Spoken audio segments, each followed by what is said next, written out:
Hello and welcome to Perspectives. I'm Setareh. Since the Iranian Revolution, U.S.-Iranian relations have never been smooth. But now they have reached a level that many describe as dangerously confrontational.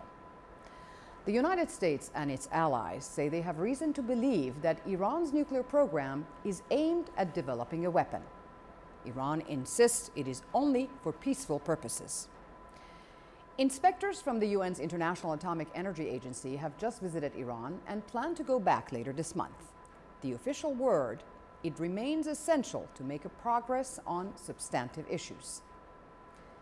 Are the United States and Iran headed for a military showdown? And what about Israel? Would it act on its own? We will get the views of Robert Satloff from the Washington Institute for Near East Policy, of former Deputy Assistant Secretary of State for Iran, John Limbert, who was also one of the American hostages held in the U.S. Embassy in Tehran over 30 years ago. And we'll talk to Houman Majd, Iranian-born journalist and author who regularly visits Iran. We begin with excerpts from a recent session of the Senate Select Committee on Intelligence. After speaking with many senior Israeli leaders and chiefs of the military and the intelligence, I have come to believe that Israel will indeed strike Iran. Well, how will we decide that they have integrated all of these components in a decision to weaponize? At which point? Well, certainly a key indicator will be, without going into too sensitive areas here, but a clear indicator would be enrichment of uranium to a 90% level would be a pretty good indicator of their seriousness. What could convince them, in your view, that their hold on power is being undermined by their nuclear effort? If you look at the plunging value of the rial, if you look at two indicators I think are important, and the extremely high unemployment rate in Iran, this I think could give rise to resentment and discontent among the populace. Robert Satloff heads the Washington Institute for Near East Policy, which takes a hard line on Middle Eastern issues. I asked him, is there any proof that Iran has military nuclear goals? The only thing that we don't know is whether the decision at the highest level of the Iranian government has been made for a mad dash to create a nuclear device. What we do know is that all the preparations are in place in various sites in every part for a program whose only possible purpose, when one puts together all the pieces of this program, is to achieve a military nuclear capability. Iran is not a country that lacks for its own energy resources. It's a country that, when one looks at all the pieces of what they're doing, there's only one logical explanation. And that's the explanation that all the members of the Security Council have come to. The president, in a Time magazine interview in another context, he was talking about foreign policy, and he said no matter how effective our diplomacy or our foreign policy are, sometimes it's going to produce less than optimal results. How do you assess President Obama's policy towards Iran? The tone has changed in the last few months. It is true that the president has started his administration with an outreached hand of engagement, and it took quite a while before the administration pivoted from engagement to a more assertive and even coercive approach. At what point they did that, sir? What was the turning point for them? Well, I think it was quite apparent to the administration after repeated efforts of outreach, letters to the supreme leader that were rejected out of hand and rejected in a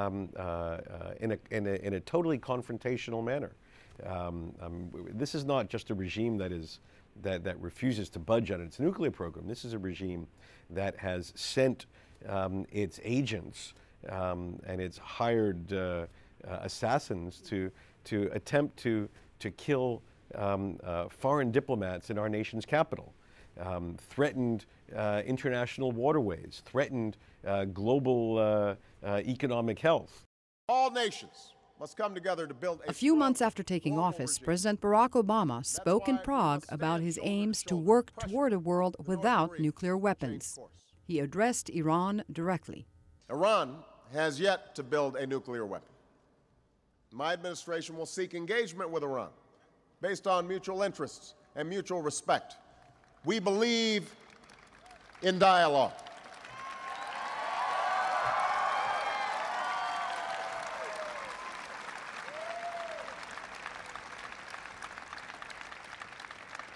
But in that dialogue, we will present a clear choice.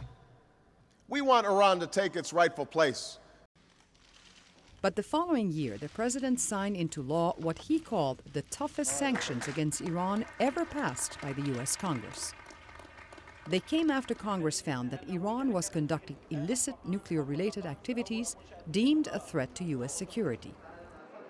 There should be no doubt. The United States and the international community are determined to prevent Iran from acquiring nuclear weapons. A few months later, the U.S. Attorney General announced the indictment of an Iranian American on charges of plotting to assassinate Saudi Arabia's ambassador to the United States. Mansour Arbabsiar, a naturalized United States citizen who holds an Iranian passport and was arrested last month in New York, is accused of working with members of an arm of the Iranian Revolutionary Guard Corps to devise an international murder-for-hire scheme targeting the Saudi Arabian ambassador to the United States. But it was the IAEA's report in November of last year that put the U.S. and its allies on full alert. The IAEA reported serious concerns regarding possible military dimensions to Iran's nuclear program. It also found credible information that Iran has carried out activities relevant to the development of a nuclear explosive device. Recent days have brought new evidence that Iran's leaders continue to defy their international obligations and violate international norms, including the Secretary of State Clinton and Treasury Secretary Geithner announced that the United States was placing sanctions on Iran's financial sector, including its central bank, for supporting criminal activities and terrorism. At the end of December, Iran threatened to block the Strait of Hormuz in response to the sanctions. The U.S. Fifth Fleet, based in Bahrain, made the American position clear. Anyone who threatens to disrupt freedom of navigation in an international strait is clearly outside the community of nations. Any disruption will not be tolerated. Then Iran announced this year that it would soon be enriching uranium at its heavily fortified facility near Qom. That hardened suspicions that Iran is proceeding with a nuclear weapons program, no matter what the sanctions. Let there be no doubt. America is determined to prevent Iran from getting a nuclear weapon, and I will take no options off the table to achieve that goal.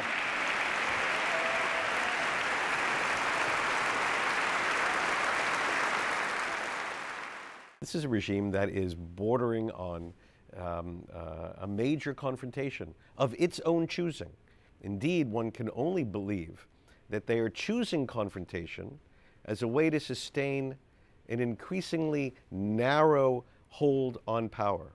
Even at this late date, the administration would welcome a diplomatic solution, which reflects how no one in America is eager for confrontation.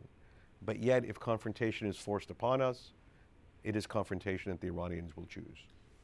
John Limbert is a former U.S. Deputy Assistant Secretary of State for Iran.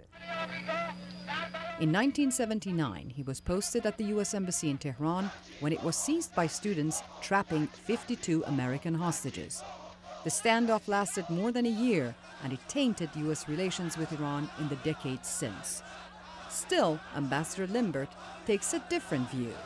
People and countries become captive of their own rhetoric, and so they paint themselves into rhetorical corners that they can't get out of it. So having said something, the words take on a life of their own, and then they begin to think, well, since I've said this, I can't back down, and I may have to do something.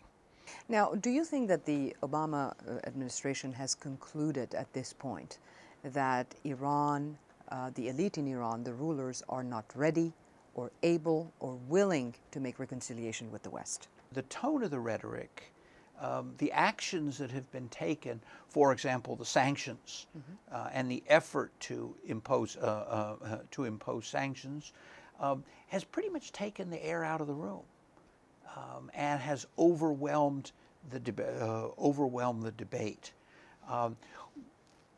Whether the other side is ready or not ready, my own view is you keep at it. They may not. The other side may not be ready today. Maybe it'll be more ready tomorrow or the day after. But you have to expect setbacks. Yes. You have to expect difficulties, and we ran into them. But the main thing is you don't give up. This is an election year in the United States. Does this have any effect on a president's approach towards a country, let's say President Obama's approach towards Iran, that has intensified in the last few months? I'm sure it does. I'm reminded of a political appointee ambassador I worked for many, many years ago who used to refer to the first rule of politics. And the first rule of politics, Setareh, was get elected. That was the price. If you aren't elected, it doesn't matter how smart you are, how good your ideas are. You're not going to do anything. But actually, if you look at the campaign of 2008 and candidate Obama, he raised the issue during the primaries in his competition with then Senator Clinton, about engaging Iran. Yes. He took very heavy criticism from her. He took criticism from the Republicans in the general election. He won anyway. Some of the Republican candidates, they're talking about war against Iran. What do you think would change as far as the policy towards Iran is concerned?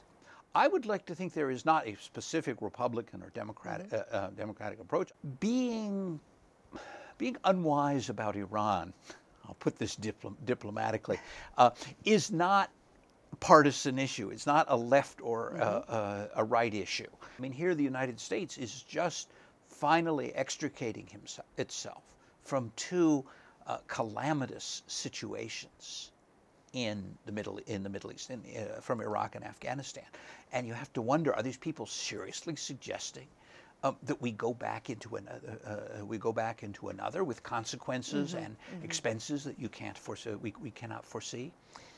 The Israeli defense minister recently said that Iran's nuclear program was about to enter what he called an immunity zone, the point at which Iran's facilities would be so well hidden or sheltered that they may not be vulnerable to Israeli airstrikes. The U.S. Secretary of Defense wouldn't confirm a media report that Israel might launch attacks as early as April or May. But he said Israel has indicated they are considering this. And he said the United States has expressed its concerns. What are the possibilities, do you think, of a military attack from Israel on the Iranian nuclear sites? We're sitting in the Prime Minister's office in Israel, and you are faced with the prospect either of the Iranians achieving a nuclear weapon, and this is an Iranian leadership that matches intentions with capabilities. So it's not as though this is a peace-loving, democratic, liberal country that is open and welcome to peaceful relations with all neighboring states.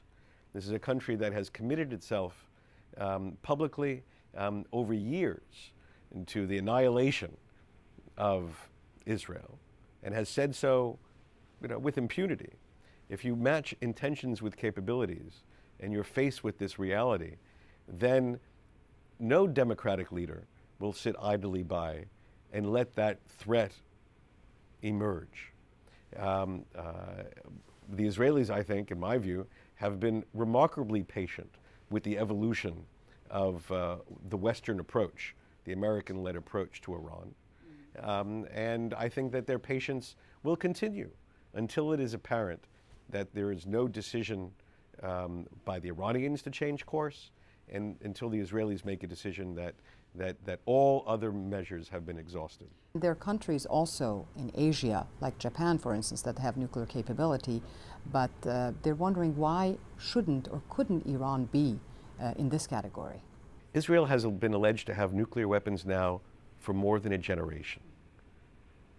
Precisely because these weapons are solely for Israel's defense, precisely because they've been kept in a basement for the doomsday scenario when perhaps some great threat to Israel's existence emerges, none of Israel's neighbors have thought it so important, so urgent, that they too need to acquire nuclear weapons.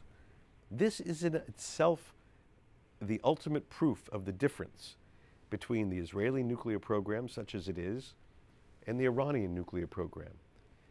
What has inspired Arab states, Asian states, other states to come together has been the fear of this Iranian Islamic revolutionary government and what it would mean if it had a nuclear weapons capability. Ambassador Limbert believes that the United States would find an Israeli military confrontation with Iran undesirable. We have a president who is running on, as you saw in the State of the Union address, is running on the achievement of getting us out of wars in the Middle East. For all kinds of reasons, I don't think he wants to enter another one. I have no particular insight into these processes, but I can imagine that in the councils inside the administration, one of the highest priorities is to not let a third country, Israel or anybody else, drag us into a war with Iran. That would be dangerous for the United States also. Of course it would. With consequences that we cannot foresee, as we saw in the case of Iraq and as we've seen in the case of Afghanistan. Now let's take a closer look at the U.S. sanctions, which not only target Iran's oil exports, but also ban any American dealings with Iran's central bank.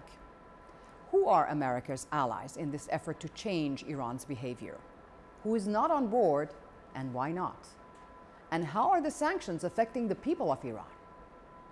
At the recent World Economic Forum in Davos, Switzerland, Israel's defense minister exhorted the international community to stand firm against Iran.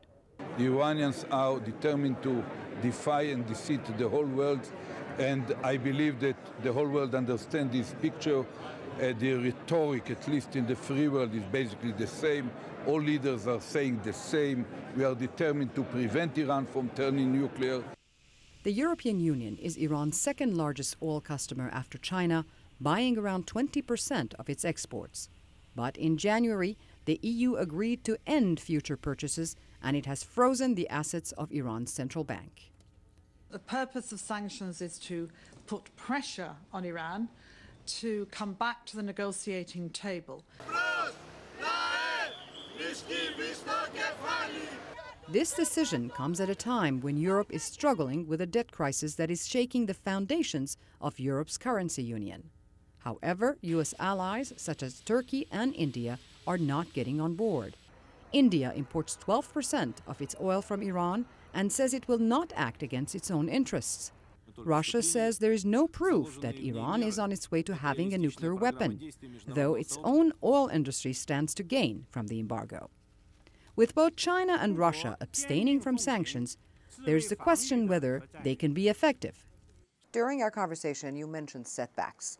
Now, the oil embargo is the strongest or the most direct confrontation, economic confrontation between Iran and the West. They're paying very, very high costs for this particular embargo. What should be done next? This is why talk of closing the Straits of Hormuz for Iran doesn't make a lot of sense, because Iran would be cutting its own economic throat, both imports and exports. If Iran cannot sell crude oil, its economy is dead in the water. It's dead in the water. But the danger, of course, is that when you drive someone to the wall, then the calculations change. And today, Iran has a great deal to lose by interfering with commerce and with sea commerce in and out of the Persian Gulf. If that situation changes and if it decides it has nothing to lose, then, as the poet Sadi says, if the cat is backed into a corner, it can tear out the eyes of the tiger. Houman Majd is an Iranian-American journalist and author who's a frequent traveler to Iran. He says the sanction will actually backfire with those whom the United States would like to encourage, the Iranian people. It's affecting everyday life in the sense that, and people are very frustrated. People were frustrated to begin with the government of President Ahmadinejad. They were frustrated with... Not with the regime? I wouldn't say that. I mean, there are, of course, people who are frustrated with the regime because the regime backed President Ahmadinejad in 2009, as we saw.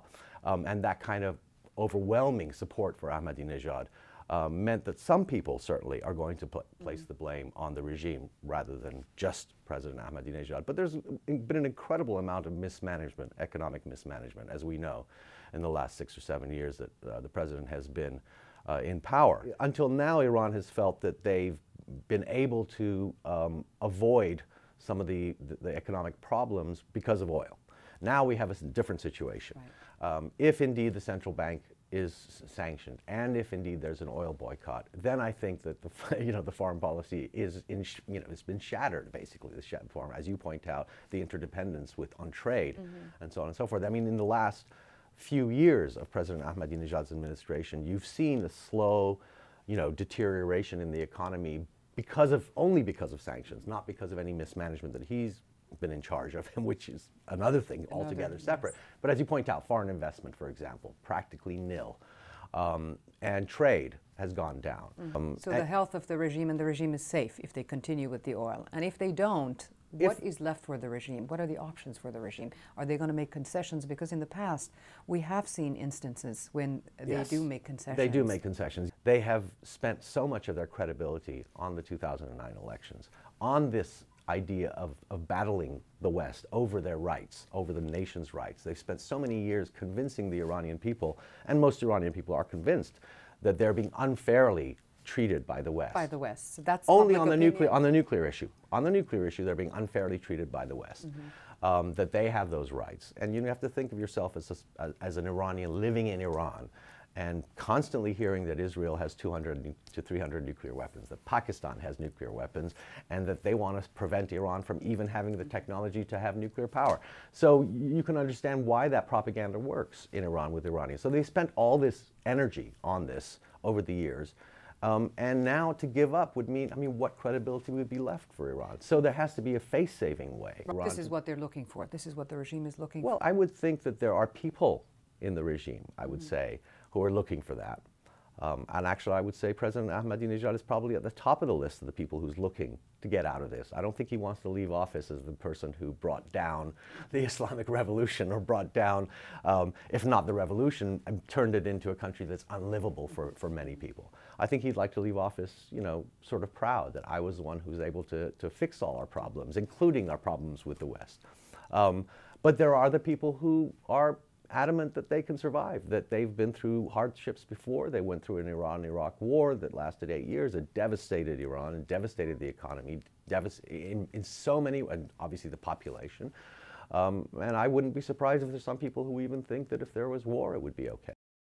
In 2009, the Green Movement captured the world's admiration and its sympathy as the dissidents were brutally suppressed. The movement seems to have disappeared, but some believe that it is adjusting to the changes. In the case of Iran, what do you have? You have a 100-year struggle. That's true. Going back to the early 20th century, if not farther back, for Iranians to gain a voice in the affairs of their country, both against internal repression and external repression. You have the constitutional movement, you have some of the nationalist movement, you have the National Front movement, you have the Islamic Revolution, and you have the Green Movement more recently, and in every case, it failed. Since 2009, things have changed. Iran, according to the media, what we have seen, what comes out of Iran, the news, they have brutalized their people. after the 2009 elections. Do you still believe the same? Do you still believe that the United States could or should negotiate with a regime that is a violator of human rights? Well, you've posed a good question. Do I like the Islamic Republic? No. Would I like to? Is that the first time you're saying that, Mr. No, Ambassador? I have often said that. Would I like to live there? Not particularly. Do I want something better for my Iranian all of our Iranian friends? Of course. Do they deserve something better? Of course they do. The issue is not that whether we like someone. The issue is not whether we like the Islamic Republic and its system. The issue is not whether this is a good system or a bad system. The question is, can we talk to each other about issues that concern us both? Not necessarily as friends. One talks to one's neighbors all the time without liking them necessarily.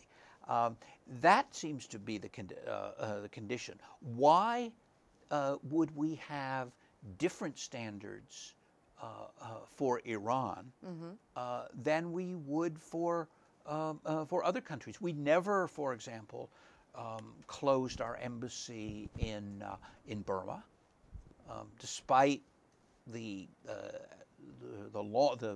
deplorable human rights records of the government there. I mean, we downgraded our representation, but we never closed. They never took people hostage, American diplomats. They did not violate this type of international law. That's true. That's true. And we never closed our embassy in Sudan or in Syria. We reopened our embassy in Libya. So, are we asking for a higher standard of purity from the Iranians? The danger is if you don't talk to someone particularly over a long period of time, you risk demonizing them. But members of the Senate Banking Committee are willing to take that risk. All in favor, say aye. Aye. All opposed, say nay. In the opinion of the chair, the ayes have it. The committee this month approved a bill for a full vote in the Senate that calls for more U.S. sanctions on Iran, targeting its nuclear activities and human rights violations. Senator Richard Shelby co-sponsored the bill. They're a terrorist regime. They're an enemy of just about everything that we stand for. And this is a big step, again, in the right direction. We believe this will help tighten the screws on them, so to speak, and they need to be tightened. The bill expands sanctions against Iran's Revolutionary Guards. If made into law, it would be the first time that the United States sanctioned firms worldwide that have Iran as a substantial partner or investor in new energy projects. It would also be the first time the United States threatened to punish a global financial telecom network if they continue to work with Iranian banks, effectively cutting Iran off from international banking. And it would freeze assets of anyone that provides Iran with weapons or surveillance equipment deemed likely to be used against its people. Let's give this a chance to work. This could work. You know, there are a lot of people in Iran that have been beaten down by the regime and by the clergy, so to speak. But they want better relations with the world. They won't open to the world, and we want to go down that road with them. President Obama has now issued an executive order that already imposes stricter sanctions. It authorizes American banks to go beyond just blocking or freezing transactions with Iran to actually seize Iranian assets in those transactions. In his letter to Congress, President Obama said these sanctions were warranted, quote, in light of the deceptive practices of the Central Bank of Iran and other Iranian banks. In a prior interview, the president said he did not think Israel had yet decided to carry out a military strike on Iran. President Obama said he still hoped the crisis would have a diplomatic solution. That's our program for today. Thank you for joining us.